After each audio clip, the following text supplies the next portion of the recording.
Hello, BookTube, and welcome back to our reading of Pride and Prejudice by Jane Austen, where catastrophe has struck.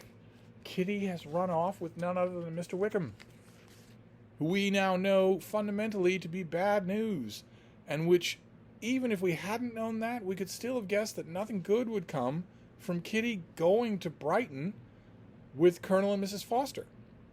They're not in loco parentis. Mrs. Forster is scarcely older than Elizabeth is. Elizabeth Bennet, our hero, she goes to her father in an earlier chapter and says, "No, I don't want to be that girl, but you shouldn't let her go. You should just deny her permission. Nothing good can come of this. She will embarrass either herself or all of us." And her father says, "Oh, it'll be funny. If she embarrasses herself, it'll be funny. It's worth it for that." Now some of those chickens are coming home to roost. So we are at chapter 48. Where we pick up with Mr. Bennet has raced off to London to find out where his daughter is and what's going on. And Mrs. Bennet is at home. She's all nerves. She thinks this is so horrible for herself. But she worries that her husband will fight Mr. Wickham. They'll have a duel with Mr. Wickham. Of course, we know that's incredibly unlikely to happen on both counts. But nevertheless, she's worried about that. And that's where we pick things up here. In a chapter that has some things in it, some things happen, but it also has a letter, the single most detestable letter in all of English literature. So we'll get to that in good time. So here's the latest chapter that we're on, chapter 48. The whole party were in hopes of a letter from Mr. Bennet the next morning, but the post came in without bringing a single line from him. His family knew him to be on all common occasions a most negligent and dilatory correspondent, but at such a time they had hoped for exertion. They were forced to conclude that he had no pleasing intelligence to send, but even of that they would have been glad to be certain. Right. When people are waiting, once upon a time, those were in the areas of snail mail, when you were waiting on the mail, you were waiting on whether or not that letter would come. Those of you who were grown up only with the instantaneous gratification of email will have no idea what that was like. But when you were in a situation like this, I am going to see our mutual friend on the other side of the Great Lakes or whatever. It appears there's a crisis. I will write to you as soon as I can. You wanted a letter, even if the letter said, "I have nothing to report." They're not getting even that. Mr. Gardiner had waited only for the letter before he set off. Mr. Gardiner is at Longbourn, but he wants to go to London. Find Mr. Bennet, get him to come to the house at Gracechurch Street instead of hotel or wherever he is, and help him to search for Lydia. And he's waiting for the letters in case a letter comes that says that's not necessary, that all is resolved. But now they're not, he's off. When he was gone, they were certain at least of receiving constant information of what was going on, and their uncle promised at parting to prevail on Mr. Bennet to return to Longbourn as soon as he could, to the great consolation of his sister, who considered it as the only security for her father's not being killed in a duel. Mrs. Gardiner and the children were to remain in Hertfordshire a few days longer, as the former thought her presence might be serviceable to her nieces.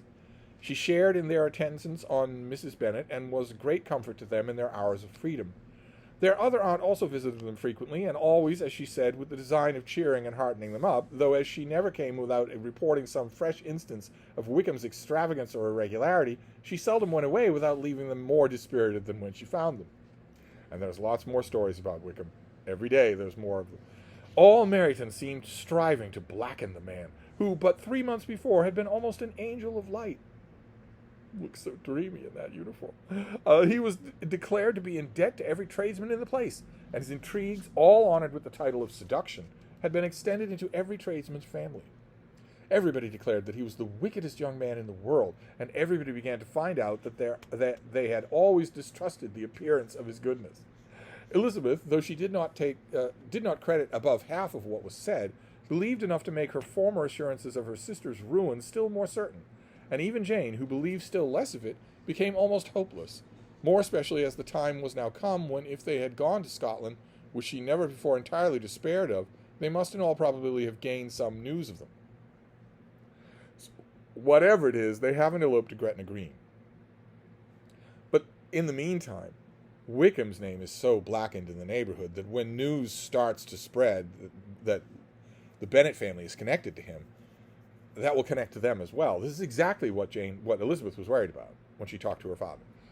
Mr. Gardiner left Longbourn on Sunday, and on Tuesday his wife received a letter from him. He told them that on his arrival he had immediately found out his brother and persuaded him to come to Gracechurch Street. That Mr. Bennet had been to Epsom and Clapham before his arrival, but without gaining any satisfactory information, and that he was now determined to inquire at all the principal hotels in town, as Mr. Bennet thought it possible that they might have gone to one of them on their first coming to London, before they procured lodgings. Mr. Gardiner himself did not expect any success from this measure, but as his brother was eager in it, he meant to assist him in pursuing it. He added that Mr. Bennet seemed wholly disinclined at present to leave London, and promised to write again very soon. There was also a postscript to this effect. Quote, I have written to Colonel Foster to desire him to find out, if possible, from some of the young man's intimates in the regiment, whether Wickham has any relations or connections who would be likely to know in what part of town he has now concealed himself. If there were anyone that one could apply to, with the probability of gaining such a clue as that, it might be of essential consequence. At present we have nothing to guide us. Colonel Foster will, I dare say, do everything in his power to satisfy us on this head. But, on second thoughts, perhaps Lizzie could tell us what relation he now has living better than any other person. Elizabeth was at no loss to understand from whence this deference to her authority proceeded, but it was not in her power to give any information of so satisfactory a nature as the compliment deserved. She had never heard of his having any relations except a father and mother, both of whom had been dead for many years.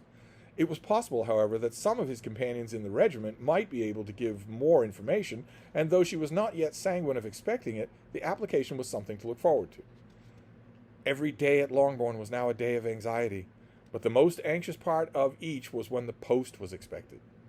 The arrival of letters was the first grand object of every morning's impatience. Through letters, whatever of good or bad was to be told would be communicated, and every succeeding day was expected to bring some news of importance. But before they heard again from Mr. Gardiner, a letter arrived for their father from a different quarter. From Mr. Collins, which, as Jane has received directions to open all the mail that came from Mr. Bennet in his absence, she accordingly read, and Elizabeth, who knew what curiosities his letters always were, looked over her and read it likewise. Mr. Collins, who is the heir to Longbourn, and who arrived at Longbourn in the previous spring, to make woo to one of the Bennet girls, so that he gets not only the estate, but also one of the daughters of the estate. Set his eyes first on Jane, the most beautiful of the Bennet sisters, and was told by Mrs. Bennet that Jane was already kind of sort of spoken for by Mr. Bingley. Then set his eyes on Elizabeth, who turned him down, and again, and then turned him down again, and then again, and then again, finally actually coming right up to insulting him to get him to understand that she meant it. Then he married Elizabeth's friend, Charlotte Lucas. And this is his letter. And Jane Austen, she does a great job of it. I don't know if she received venomous letters like this in her life and drew them for a model, or maybe she wrote some of them. But this is Mr. Collins' letter to Mr. Bennet. My dear sir, I feel myself called upon by our relationship and my situation in life to condole with you on the grievous affection you are now suffering under, of which we were yesterday informed by a letter from Hertfordshire.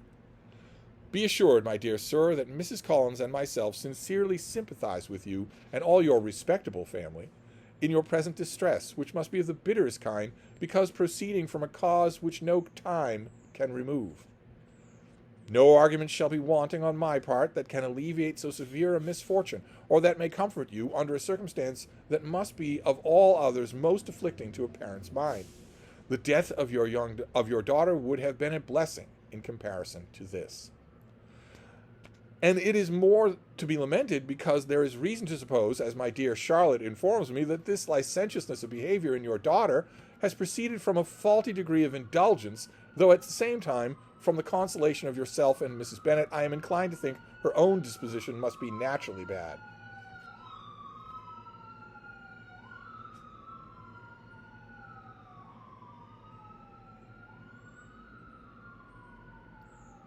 Okay, that lasted for 3 minutes, so let's back up. The death of your daughter would have been a blessing in comparison to this. It is the more to be lamented because there is reason to suppose, as my dear Charlotte informs me, that this licentiousness of behavior in your daughter has proceeded from a faulty degree of indulgence. Though, at the same time, from the consolation of yourself and Mrs. Bennet, I am inclined to think that her own disposition must be naturally bad, or she could not be guilty of such an enormity at so early an age. Howsoever that may be, you are grievously to be pitied, in which opinion I am not only joined by Mrs. Collins, but likewise by Lady Catherine and her daughter, to whom I have related the affair. They agree with me in apprehending that this false step in one daughter must be injurious to the fortunes of all the others, for whom, as Lady Catherine herself condescendingly says, will connect themselves with such a family. And this consideration leads me moreover to reflect with augmented satisfaction on a certain event of last November. For had it been otherwise, I might have been involved in all your sorrow and disgrace. Let me advise you then, my dear sir, to console yourself as much as possible, to throw off your unworthy child from your affection forever, and leave her to reap the fruits of her own heinous offense. I am, dear sir, etc., etc. That's Mr. Collins, insulting Mr. Bennet, Mrs. Bennet, all the Bennet children, in every way imaginable, while also admitting that he's grateful that he escaped from marrying one of the daughters, and that he is spreading this gossip as far and wide as he can. Hateful. Just hateful. No matter where the dust settles from this whole subject, as we're going to do for the next 10 chapters of this book, this letter ought to guarantee that there are no social relations anymore between Mr. Bennet and Mr. Collins. That the Bennet family does not know Mr. Collins. Whoever's living at Longbourn will evacuate when he gets the place, but they don't know him socially. Will never visit him again. This is poisonous. I've been inclined to cut Mr. Collins a little bit of slack here and there, but this letter is poisonous. Mr. Gardiner did not write again, till he had received an answer from Colonel Forster, and then he had nothing of a pleasant nature to send. It was not known that Wickham had a single relation with whom he kept up any connection, and it was certain that he had no one near living. His former acquaintance had been numerous, but since he had been in the militia, it did not appear that he was on terms of particular friendship with any of them. There was no one, therefore, who could be pointed out as likely to give any news of him, and in the wretched state of his own finances, there was a powerful motive for secrecy, in addition to his fear of discovery by Lydia's relations, for it had just transpired that he had left gaming debts behind him to a very considerable amount. Colonel Forster believed that more than £1,000 would be necessary to clear his expenses at Brighton. He's only been in Brighton a little while. He's got £1,000 of gambling debts. He owed a good deal in town, but his debts of honor were still more formidable. Mr. Gardiner did not attempt to conceal these particulars from the Longbourn family. Jane heard them with horror. "A gamester," she cried. "This is wholly unexpected. I had not an idea of it." Oh, Jane, don't ever change. How many evenings have you spent with him playing games of small gambling at cards? Mr. Gardiner added in his letter that they might expect to see their father at home the following day, which was Saturday. Rendered spiritless by the ill success of their endeavors, he had yielded to his brother-in-law's entreaty that he would return to his family and leave it to him to do whatever occasion might suggest to be advisable for continuing their pursuit. When Mrs. Bennet was told of this, she did not express so much satisfaction as her children expected, considering what her anxiety for his life had been before. "What, he is coming home, and without poor Lydia? Surely he will not leave London before he has found them. Who is to fight Wickham and make him marry her, if he comes home?" Oh, as Mrs. Gardiner began to wish to be at home, yes, no doubt she does, it was settled that she and her children should go to London, at the same time that Mr. Bennet came from it. The coach therefore took them to the first stage of their journey and brought its master back to Longbourn. Mrs. Gardiner went away in all the perplexity about Elizabeth and her Derbyshire friend. Not Mr. Wickham, in other words, that had attended her from that part of the world. His name had never been voluntarily mentioned before them by her niece, and the kind of half-expectation which Mrs. Gardiner had formed of their being followed by a letter from him had ended in nothing. Elizabeth had received none since her return that could come from Pemberley. Once again, we see this uncanny ability of Mr. Darcy to hover over every chapter. The present unhappy state of the family rendered any other excuse for the lowness of her spirits unnecessary. Nothing, therefore, could be fairly conjectured from that, though Elizabeth, who was by this time tolerably well acquainted with her own feelings, was perfectly aware that, had she known nothing of Darcy, she could have borne the dread of Lydia's infamy somewhat better. It would have spared her, she thought, one sleepless night out of 2. When Mr. Bennet arrived, he had all the appearance of his usual philosophic composure. He said as little as he ever did, as it had ever been his habit in speaking of saying, made no mention of the business that had taken him away, and it was some time before his daughters had the courage to speak of it. It was not till the afternoon, when he rejoined them at tea, that Elizabeth ventured to introduce the subject, and then, on her briefly expressing her sorrow for what he must have endured, he replied, "Say nothing of that. Who would suffer but myself? It has been my own doing, and I ought to feel it. You must not be too severe on yourself, replied Elizabeth. You may well warn me against such an evil. Human nature is so prone to fall to it. No, Lizzie, let me once in my life feel how much I have been to blame. I am not afraid of being overpowered by the impression. It will pass away soon enough.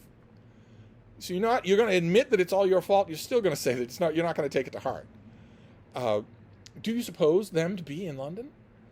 Yes. Where else could they be so well concealed? London has lots and lots of hundreds of thousands of people. That's why they can't be found. And Lydia used to want to go to London, added Kitty. She is happy then, said her father dryly, and her residence there will probably be of some duration. Then, after a short silence, he continued, Lizzie, I bear you no ill will for being justified in your advice to me last May, which, considering the event, shows some greatness of mind. They were interrupted by Miss Bennet, who came to fetch her mother's tea. There's a parade, cried he, which does one good. It gives such an elegance of misfortune. Another day I will do the same. I will sit in my library in my nightcap and powdering gown and give as much trouble as I can, or perhaps I may defer it till Kitty runs away. Once again, he's back to being sardonic about the fact that his wife is not leaving her room. I am not going to run away, Papa, said Kitty fretfully. If I should ever go to Brighton, I would behave better than Lydia. You go to Brighton? I would not trust you so near as Eastbourne for £50.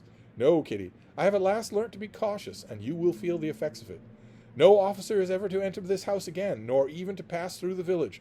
Balls will be absolutely prohibited unless you stand up with one of your sisters, and you are never to stir out of doors till you can prove that you have spent 10 minutes of every day in a rational manner. Kitty, who took all these threats in a serious light, began to cry. Well, well, said he, do not make yourself unhappy. If you are a good girl for the next 10 years, I will take you to a review at the end of them. So he's joking. He's gone back to sardonic badinage. When his daughter, his other daughter, he doesn't even know where she is. And it's his fault that all this is happening. We can lay blame on Lydia, sure, but she wasn't brought up right. But anyway, she was brought up wild. She was brought up completely indulgent. But anyway, that's the state of affairs now. I would have liked it if Jane Austen had given us Mr. Bennet's reaction to that letter from Mr. Collins, but my reaction is strong enough for both of us. What a poisonous thing to do. What a poisonous thing to write. But that's where we leave the chapter. Lydia has not been found. Wickham has not been found. Mr. Bennet has given up. He was trying every hotel, every place that might have remembered them. And now that search will be conducted by Mr. Gardiner in London while Mr. Bennet is at home in Longbourn. So once again, they are hanging on every letter. So we'll wrap this up for now, and we will move on. These chapters are just getting better and better as the book winds its way to a tornado of a conclusion. So I'll wrap this up for now, and I will see you then. Thank you, BookTube.